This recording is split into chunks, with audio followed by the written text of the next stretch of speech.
Buying your first luxury watch is exciting, but can also be an expensive lesson if you don't know what to look for.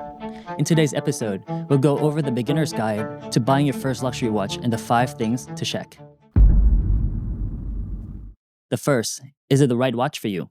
So when you're buying your first luxury watch, I think one of the key things is the size of the watch. And if you've never tried or owned a luxury watch before, it can be very difficult to define that out from pictures online. So one of the things I always recommend is trying some kind of watches on your wrist. So let's say it's a classic Daytona. One of the things I've heard a lot of people who've never tried any of those before is that it's smaller than they expected from pictures. I think it's a great size, but for some people, if they've been used to you know, cheaper watches before, they are typically bigger. Like most of the lower end brands actually make bigger watches than the high end brands.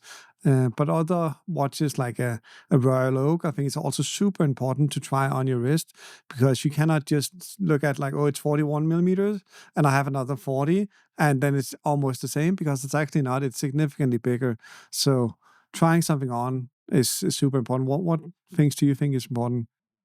Definitely the size is definitely important. You need to find the right size for your wrist as well.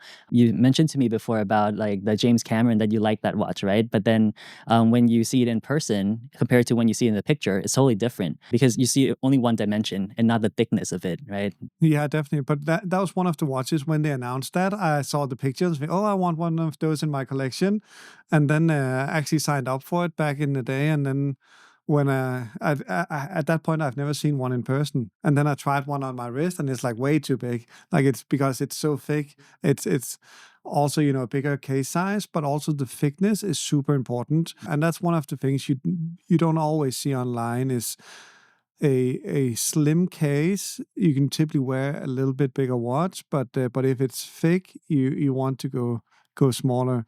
Sure. And also the if it's like on an integrated bracelet compared to like a leather strap, right? It feels totally different as well. When you mentioned the Royal Oak, being 41 seems to not be too big, but when it's on that integrated bracelet and the case size as well, it just makes it much bigger. And it's also important if you're looking for a daily watch or you're looking for a dress watch. It also depends on your personality and your style as well, right? Choosing that right one is also very important. Yeah, and one of the things with that is also what kind of climate you live in. In we are in Austin, Texas.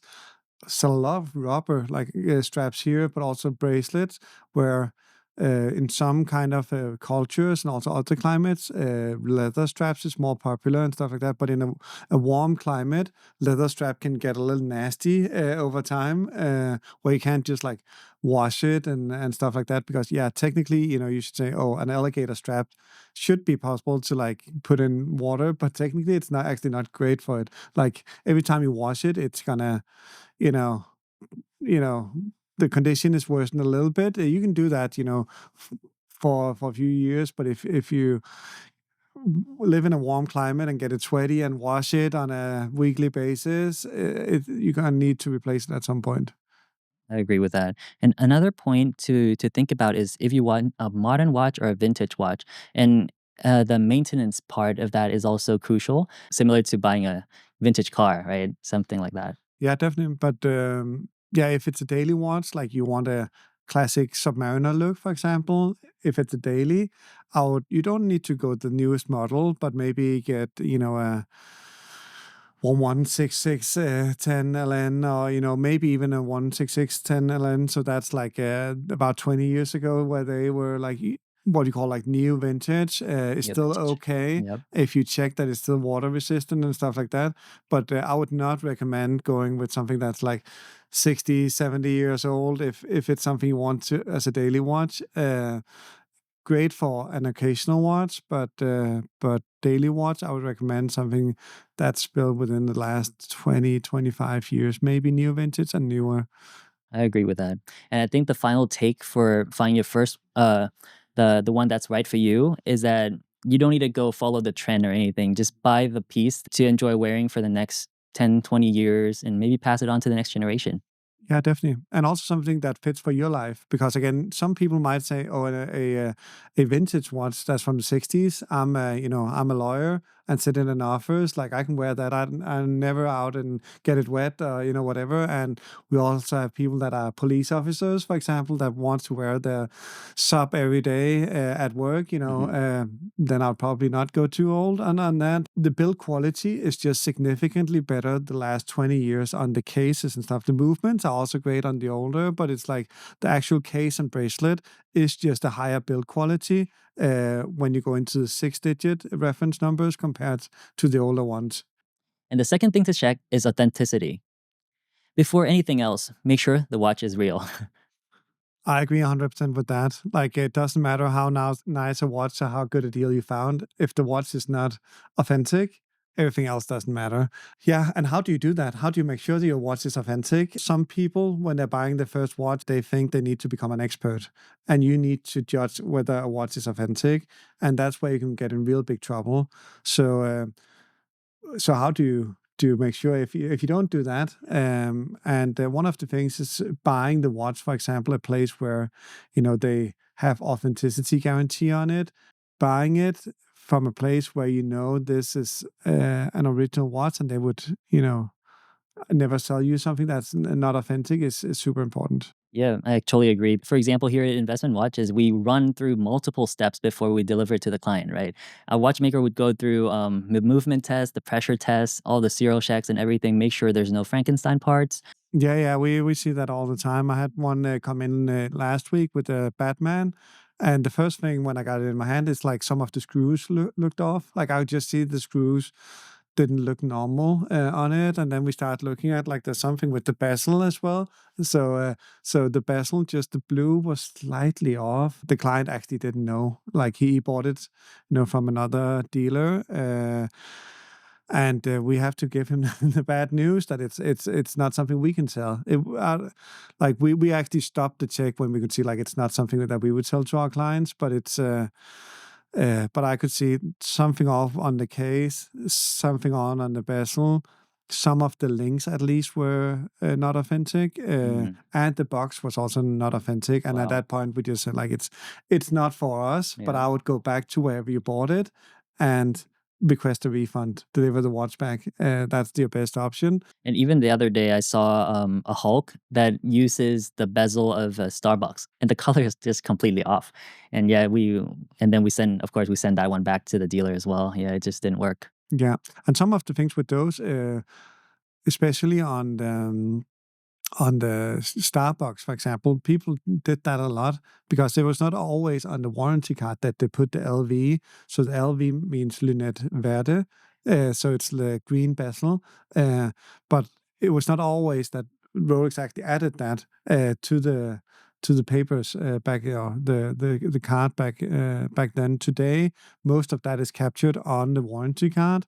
But warranty cards can also be fake. So when you think about authenticity, there's a lot of things to think about. It's not just the general condition of the watch. We see fake cards.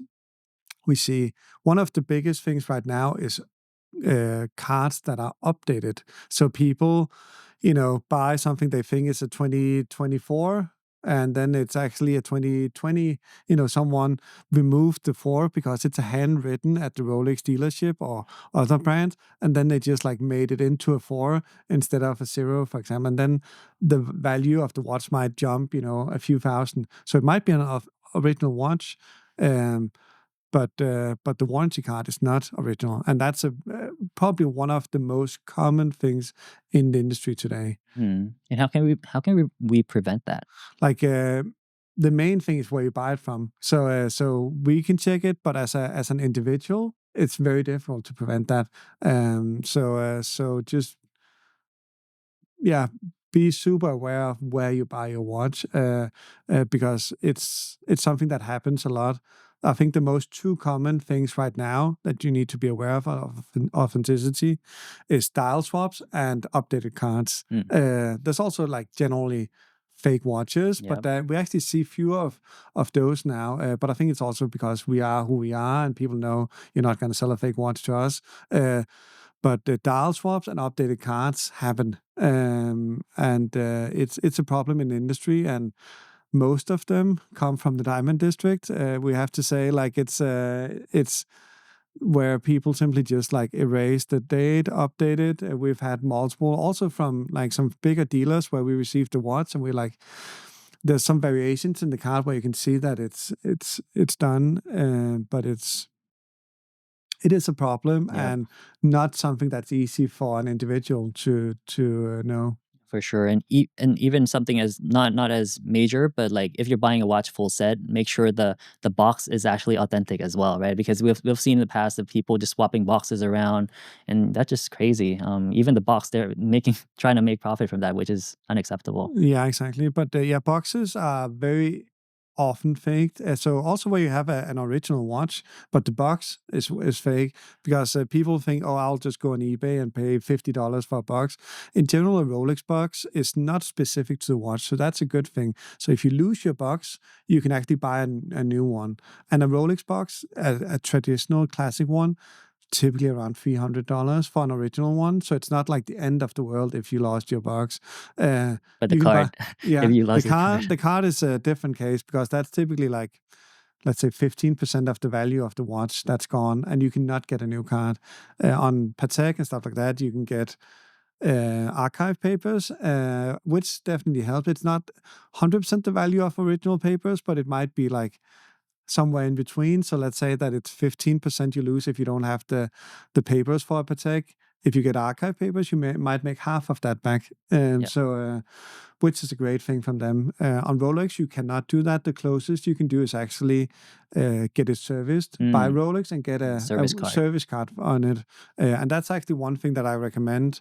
If you have a watch that's from Rolex that's without papers, I would do the service through Rolex on that one because it's going to add a little bit to the value of your watch and maybe even more than the service cost on it.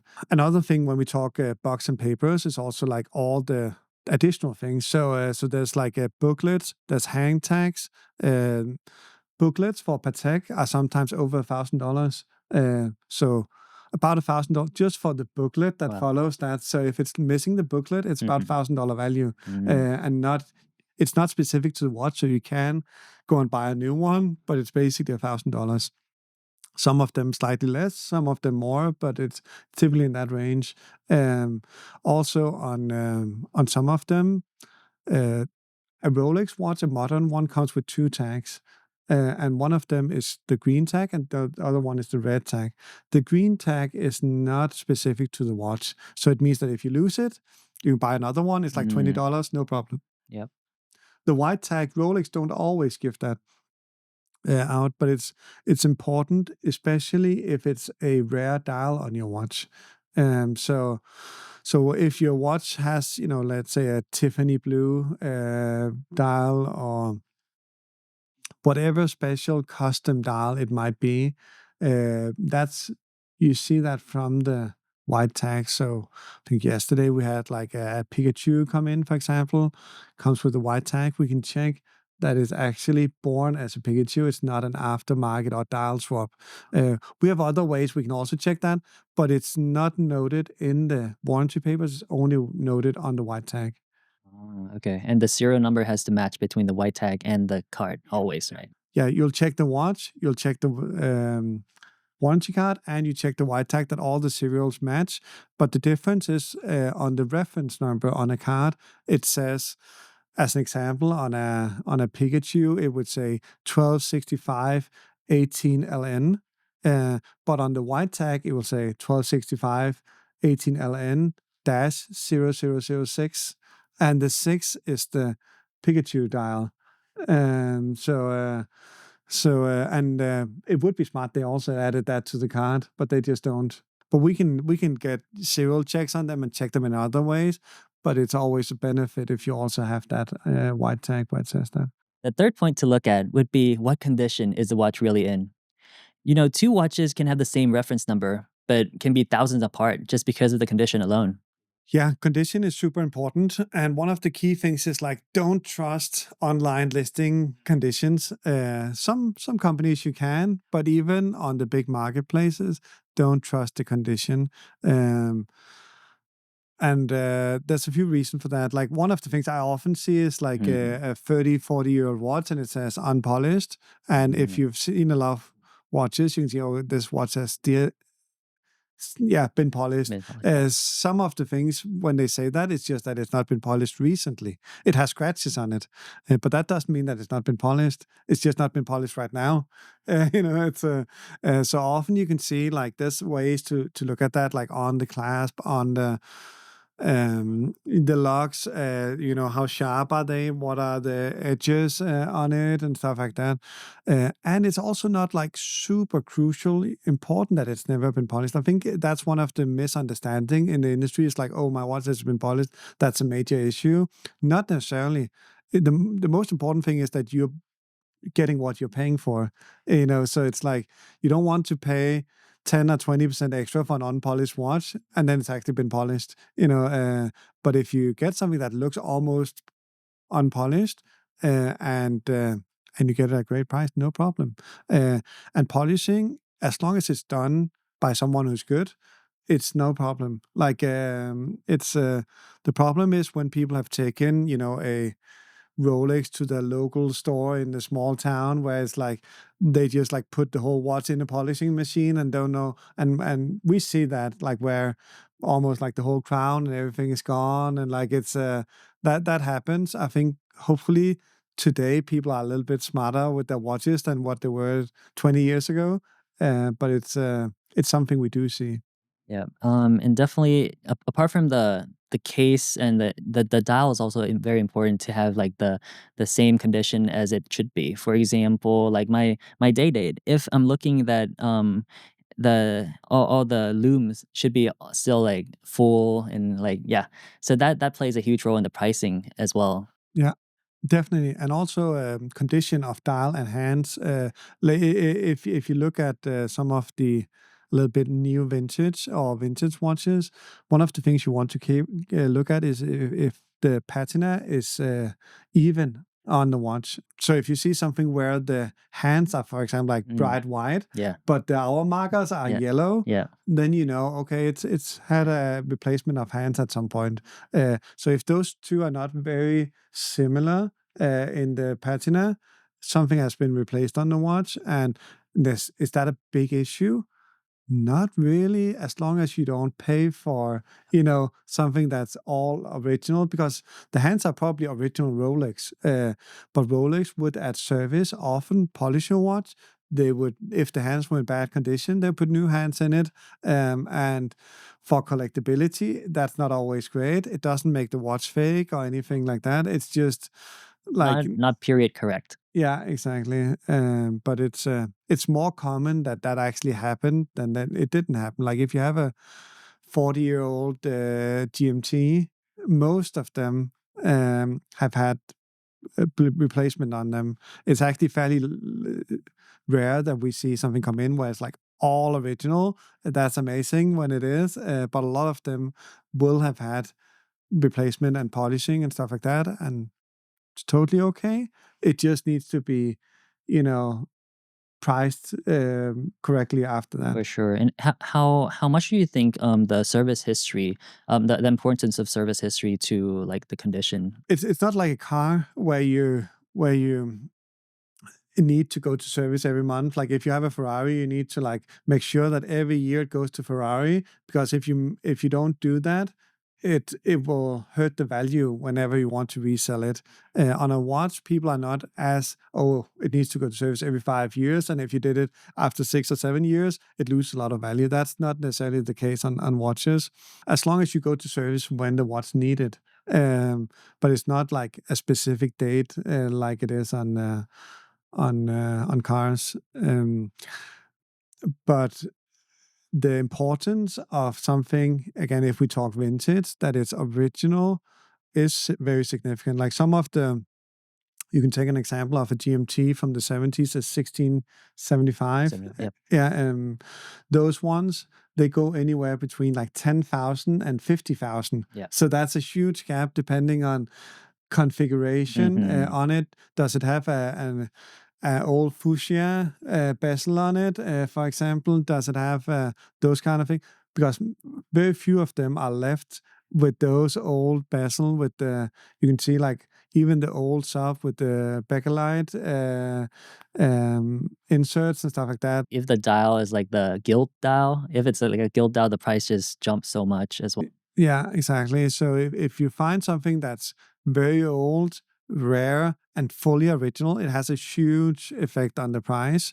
Uh, but that doesn't mean that the other ones are not good buys. You just don't want to pay that premium for them. So if you have a like the same watch, like a 1675, and it has like service Mhm. bezel insert, dial hands on it, maybe from the 90s or something like that, which is very common.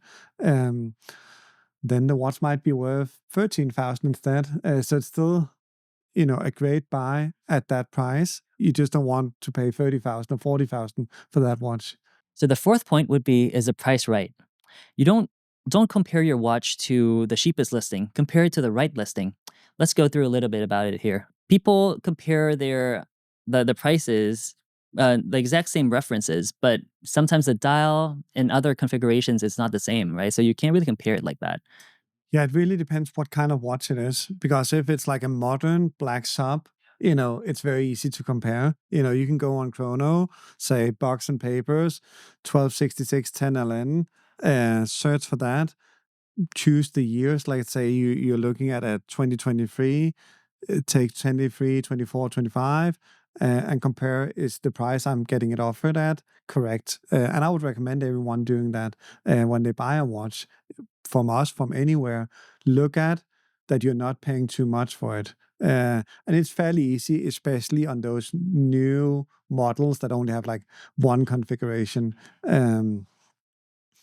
On other watches, it's more difficult, especially when you go into vintage and more rare pieces. We also sometimes sell watches where there's non-comparables in the market. So where it's like basically a piece unique, or something where they made like 10 in the world of them, and there's not been one sold for a few years. Like, so that's much more difficult to price. Yeah. But But how about in that sense, how do we price it? Is it willingness to pay? So typically you can find some kind of listings on it. Let's say it was a year or two ago, and the market is up, 15% on Patek the last 18 months. Then you can kind of, oh, it was this. Today it's probably around this price. Like that would typically be the way I do it. But I also sometimes have clients where I found this old listing and I saw that it sold for this, so I want like, but that's 4 years ago, Yeah. When and the market was at peak, for yeah, example. exactly. Yeah. And like it can both be a good thing and a bad thing, because it's like it could be when the market was even higher. It could also be when the market was lower. Like today, a lot of people, if they found a Patek 1 year ago, a 5711, yeah, it's up 17% the last year. But on a watch like that, you can typically find comparable. One of the things you need to be aware of when you look at Chrono or any of those sites is that it's not always that they actually have the watches. So when you go and filter, cheapest ones, actually look at the dealers. Do they have good reviews? Is it stock photos, or is it actually real photos? And maybe even take contact to them to figure out if it's actually what they have, because it's not uncommon that dealers list watches they don't have, Mhm. just to generate some interest. So they would do the bait and switch. They will, have you call and say, "Oh, well, this one just sold, but I'll have this other option for you." Not a model that I'm a big fan of, but I understand some dealers, if they don't have enough interest in what they have, like you need to get in contact with some clients some way. For example, on Chrono, you would see like private sellers compared to price of dealers that are reputable, right? Clients, they would want to purchase from like private seller price, but want to like have that experience of like trust as a reputable dealer. Yeah, but it's almost like, how much extra are you willing to pay to buy a top dealer? And often it's actually very close to the same price. I think that's something that surprised people, that they think, oh, I don't want to go to us or any of the other like top rated dealers, because it's probably going to be more expensive. Typically, that's not actually the case, because we also have access to a bigger amount of watches and stuff like that. So yeah, sometimes, yeah, if you go on Facebook Marketplace, something, you might be able to find something cheaper, but Mhm. you also take a big risk. But I think a lot of people would actually be surprised how similar pricing you get from like a big dealer compared to like guy who sits and flip watches in his living room. Because in general, like watches are not a big margin. How we make money is high volume. It's not making a lot of money on one client.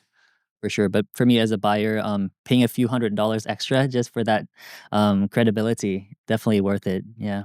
Yeah, I agree. And but I also like I recommend if people find a good deal, like I also yeah, that's a good deal. Just be aware like where you're buying it. And there are like some even big sites where I'm like, we hear a lot of not so good things on those. So it's like just be aware that you could run into some issues. But I always recommend, finding a good deal, but also, yeah, if something is too good to be true, Yes. like, yeah, I know when someone is like, "Oh, I found this, 15% lower than what you sent me." No, that's not possible because I sent it with like a 7% margin. Like so the only way that's possible is someone who's not offering the same. It's not apples to apples.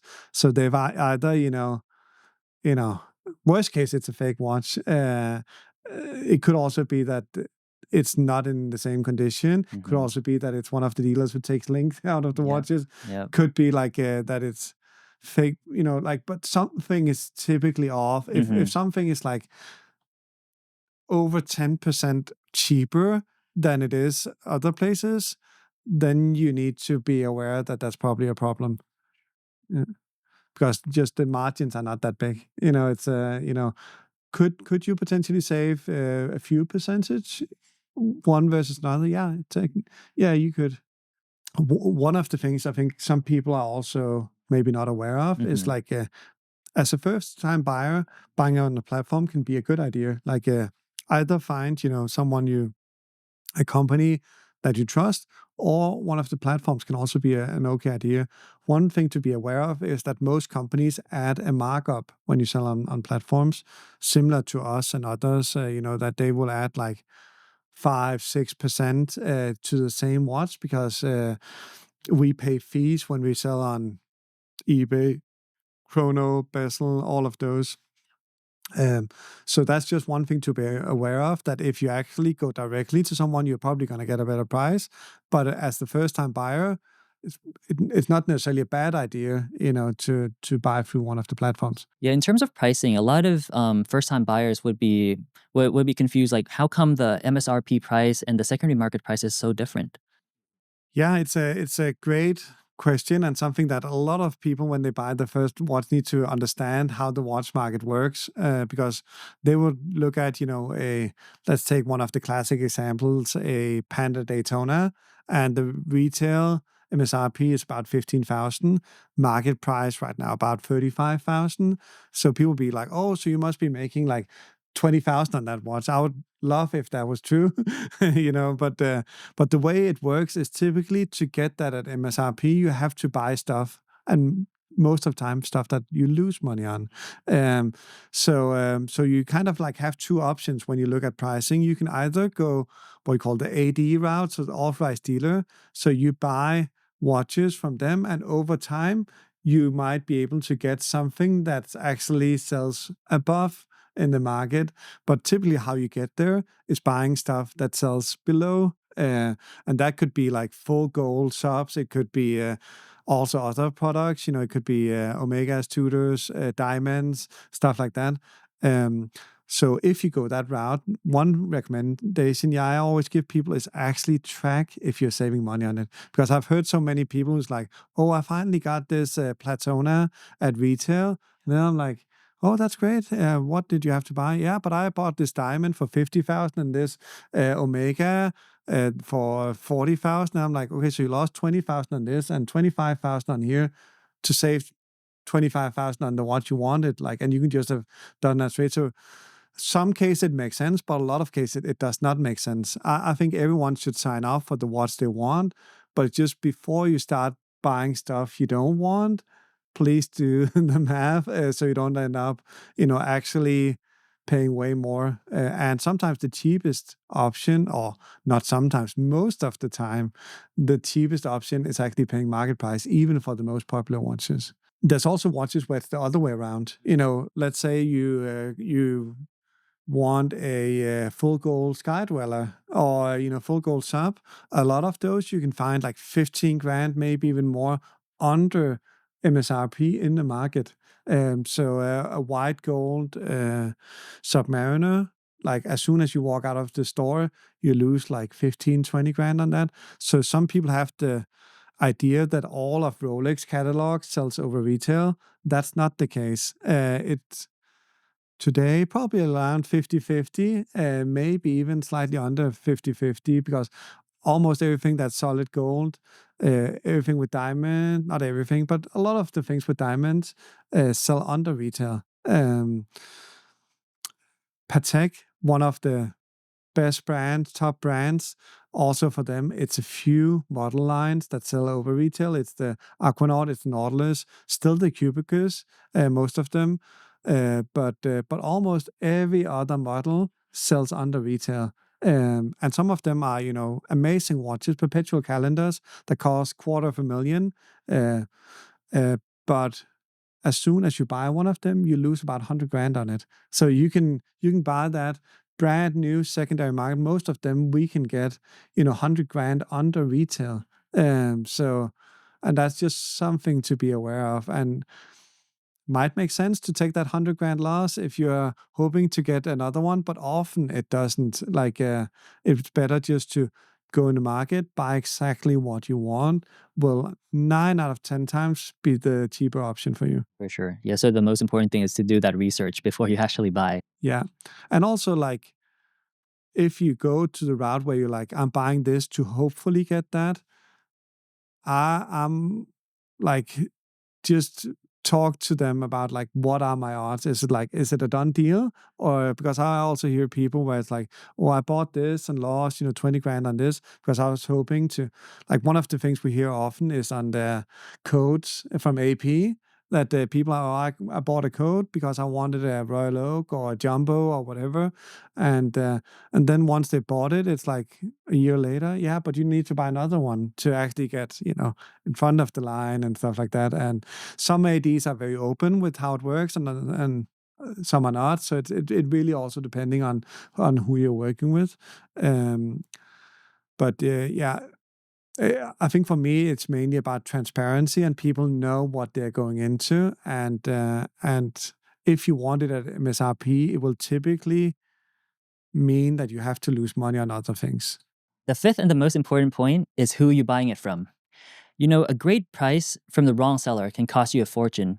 For you, Jonas, why is it important who you're buying it from? I agree. This is the most important thing, because basically a good dealer or a good company to buy it from will help you with all the points that we've talked about here. They will be transparent about pricing, comparing it to the market, telling you, if there's anything that's not authentic on the watch, if there's any replaced parts. A good dealer should give you all the information you need to make a right decision. Hmm. And that's why this point is so important. I think there's a bunch of really good places to buy watches. Of course, we see ourselves among them, but there's also like some of our competitors, I think, that are doing a great job. So there's a bunch of places where you can go and you can be 100% sure that they would never sell you a fake watch or something that's a problem in any way.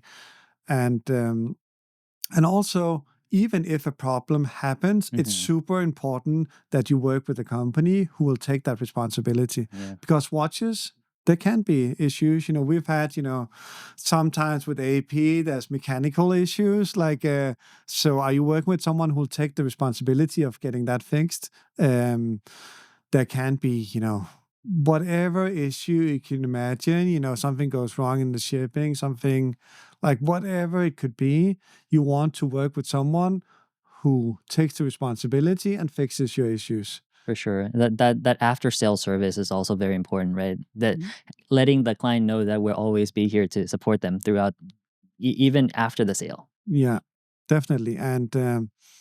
And as a first-time buyer, again, marketplaces can be a good option because you have those uh, authenticity center. We are, authenticity center for grailsea.com, and a good option as well for buyers where you get the scent here. We check, everything is authentic and go us out to the buyer. A really good experience for a first-time buyer of a luxury watch. Mhm. But you can definitely also go directly to dealers. You don't have to use the marketplaces. Just make sure you check their reviews, and no, not just like on their own website, but actually go on Trustpilot. And like one of the things I often like would recommend is also put it into ChatGPT or similar and say like, is this company legit? Is it a good place to buy a watch? Because it will like collect all data, for you from Google reviews to everything basically that is about the company. And there's definitely like I'd say 20 great places to buy it in the US. Mhm. And there's also a lot of smaller places that are still good. It's where you still be sure that you buy your watch correctly. Um, but I would personally never like recommend buying it as a private trade as your first luxury watch. Um, it's just too risky, and you are not an expert in getting the right thing at the right price and stuff like that. I think that's where things can really go wrong. If you decide to go that route anyways, I would definitely recommend going to like a big dealer and asking them if you can do the transaction there and get Mhm. them to do the authenticity, pay them to be part of the transaction, Yep. because then you take some of the uncertainty out. But you still might not know, oh, by the way, this has a different bracelet, so it's worth a little bit less, because that's not what they check in an authenticity. They're not there to like value your watch if they're not selling it. They're just to check if it's actually authentic or not. Yeah, I would go with either one of the big dealers or the marketplaces as your first time buy. Mhm. For sure.